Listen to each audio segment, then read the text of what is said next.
اپنی بات شروع کرنے سے پہلے ہمارے بڑے دلچسپ نظامت فرما رہے ہیں ہمارے قائد و رہبر، ہمارے مشفق و مربی جناب مولانا کلیم صاحب۔ انہوں نے کہا کہ کچھ پھونک مار دیجئے، تو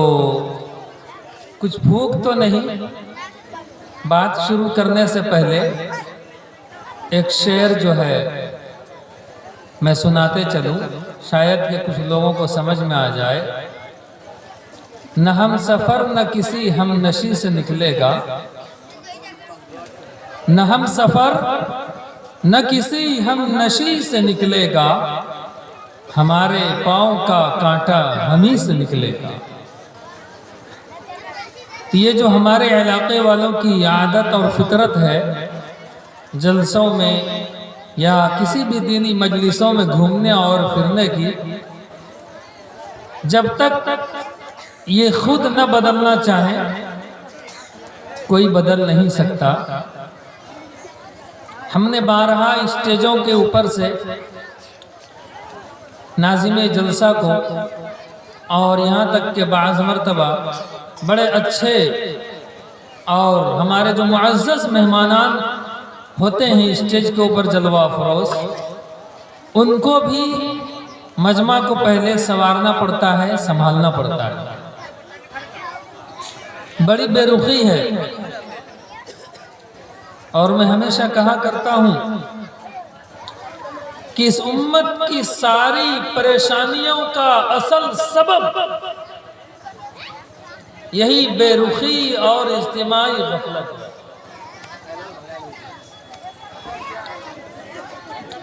میرا رشتہ تعلیم سے جڑا ہوا ہے، بہت سارے احباب ہمارے جانتے بھی ہیں۔ مدرسے کا فارغ ہوں، مدرسے ہی سے نکل کر اس معاشرے میں آیا ہوں، اور ایک ادارہ میری نگرانی میں کرما کی سرزمین پر الفلاح اسلامک مشن اسکول کے نام سے چل رہا ہے۔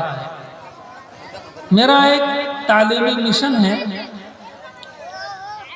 اور اسی حساب سے میں نے خطبے میں آیت بھی پڑھی۔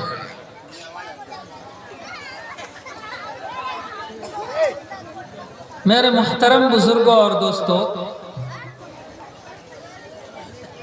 دنیا کا ایک نظام ہے اور ایک سسٹم ہے۔ جب تک اس نظام اور سسٹم کو کمپلیٹ اور مکمل طور پر ہم نہیں مانیں گے، اس کو فالو نہیں کریں گے، تو ہم دنیا میں پیچھے رہ جائیں گے۔ اور فطرت کا نظام بھی یہی ہے۔ اللہ تبارک و تعالی نے پوری انسانیت کو دنیا میں بھیجا ہی اسی لیے ہے کہ یہ انسان اللہ اور اس کے رسول کے بتائے ہوئے طریقے کے مطابق اس دنیا جہان میں اسلامی افکار و نظریات اور شریعت کے غلبے کے لیے ہر ممکن کوششیں کریں اور تدبیریں اپنائیں۔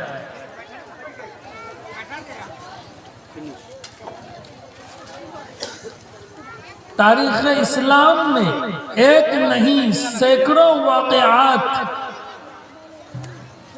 سیرت رسول کے اندر ہزاروں واقعات ایسے بھرے پڑے ہیں کہ اللہ رب العزت کی مدد اس وقت تک نہیں آئی جب تک کہ صحابہ کرام رضوان اللہ تعالی علیہم اجمعین اپنے گھروں سے نہیں نکلے، اپنے شہر کو نہیں چھوڑا، اپنے خیموں کو نہیں اکھاڑا، جب تک انہوں نے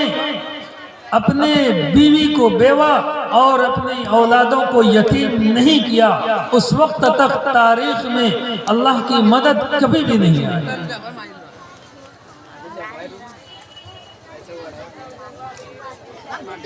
آج دنیا بھر میں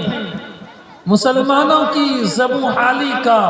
مسلمانوں کی شکست کا، مسلمانوں کی ذلت و رسوائی کا رونا رویا جاتا ہے،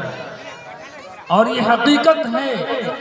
کہ زندگی کا کون سا میدان ایسا ہے جس میں مسلمانوں نے تیر مار لیا ہو، یا یہ کہ مسلمان اس میدان میں کامیابی و کامرانی کے جھنڈے گاڑ رہے ہوں، ایسا کوئی میدان نظر ہی نہیں آتا، نہ تعلیم کا، نہ سیاست کا، نہ معیشت کا۔ جب ہم تعلیمی فیصد شرح خواندگی پر نظر کرتے ہیں تو اس قوم کا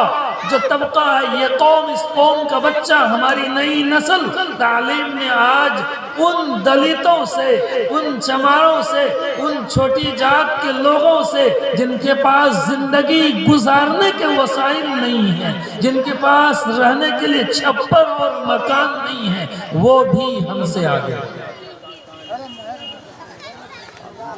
وہ بھی ہم سے آگے ہے۔ یہ تو تعلیم کی صورتحال ہے، اور یہ رپورٹ میری اپنی نہیں ہے۔ جب سچر کمیٹی کی رپورٹ آئی تھی تو اسی وقت جسٹس سچر نے اس بات کی وضاحت کر دی تھی، اور اس وقت ضرورت تھی کہ مسلمان جاگ جاتے،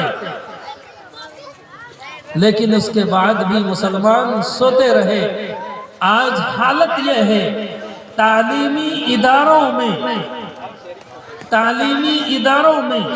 یا صرف تعلیمی اداروں میں ہی نہیں، سرکاری اداروں میں ہماری نمائندگی نہ کے برابر ہے۔ ہم جہاں بھی چلے جائیں ہمارا کام نہیں ہوتا۔ یہ تو تعلیم کی صورتحال ہے۔ سیاست کا تو پھر پوچھنا ہی کیا کہ ہم مسلمان اور یہ قوم صرف پیدا ہی اسی لیے ہوئی ہے، آزادی کے بعد سے یہی روش چلی آ رہی ہے کہ بس یہ کسی نہ کسی نیتاؤں کے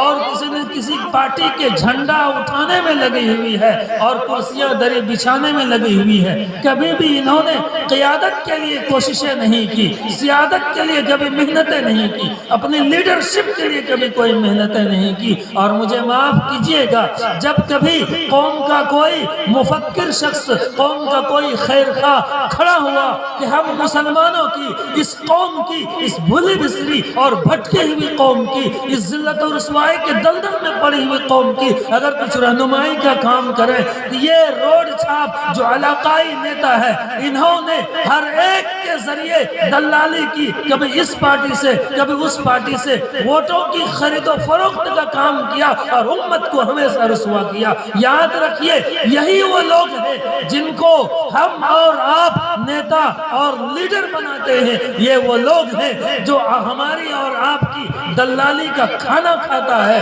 اور ہماری لاشوں پر چڑھ کر کرسی و اقتدار تک جو ہے کہ یہ پہنچتا ہے۔ یہ حال ہے ہماری سیاست کا، معیشت کی یہ صورتحال ہے، ہماری معیشت